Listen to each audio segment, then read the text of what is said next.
شیائومی 17 پرو مکس معرفی شد. شیائومی 17 پرو مکس کاپی آیفون 17 پرو مکس است یا برگرفته از آیفون 17 پرو مکس است یا خودش یک الگوست.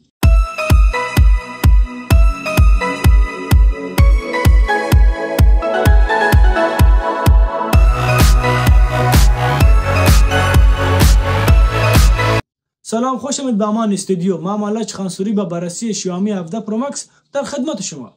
قبل از اینکه سمت بررسی شیائومی 17 پرو مکس بریم، وقتی که نام شیائومی 17 پرو مکس شنیدیم گفتیم کاپی است، فیک است، برگرفته از آیفون 17 پرو مکس است و پرو مکس مختص آیفون است. حالا این بخش بررسی. اولین بخشی که ما شما بررسی میکنیم بخش طراحیش است. شیائومی 17 پرو مکس تقریبا مثل آیفون 17 پرو مکس است، ولی یک صفحه نمایش جدید اضافه شده پشت سرش و جنسش از آلومینیوم، پشت سرش از شیشه و طرف راست دکمه بالا پایین کردن صدا و قفل کردن و سمت چپش هم جا سیم کارتی است. حالا بخش صفحه نمایش که صفحه نمایش 6.9 اینچی است، 120 هرتزی و دالبی ویژن و چندین میلیارد رنگی و 3500 نیت روشنایی تولید 3500 نیت روشناییش است که در مقابل نور آفتاب براتی میتونیم استفاده کنیم.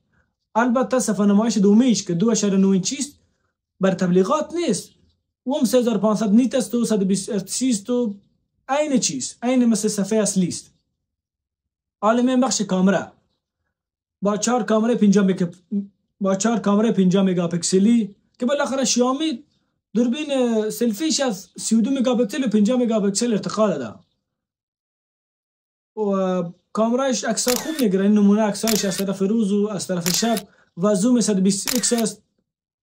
حالا بخش ویدیو که ویدیو 8K 30 فریم میگیره و 4K 120 فریم میگیره و بخش دوم صفحه نمایش از طریق زوم میتونیم ویدیو با کیفیت تر بگیریم، از دوربین اصلیش استفاده کنیم برای سلفی و ویدیو.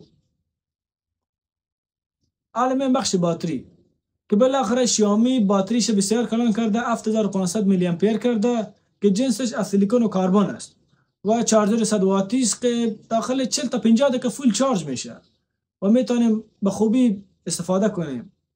حالا بخش سخت افزار اسنپ دراگون الیت 8 جنریشن 5 است که میتونیم امروزی گیم گرافیکی رو به خوبی بازی کنیم، ولی زمانی که موبایل ما زیاد داغ یا گرم یک ذره لگ داره، این نقطه ضعفش است. و حالا بخش جنبندی.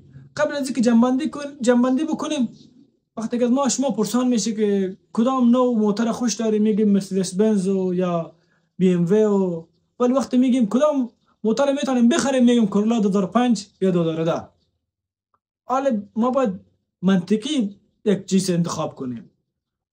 نظر به قیمتش شیائومی 17 پرو مکس ارزش خرید داره که فعلا قیمتش $82 است که فعلا پک چین آمده، پک گلوبال تا هنوز وارد بازار نشده. اصل گپ این نیست که ما شما آگاهانه بخریم هوشمندانه استفاده کنیم. لایک، کامنت، سابسکرایب از یادتان نره.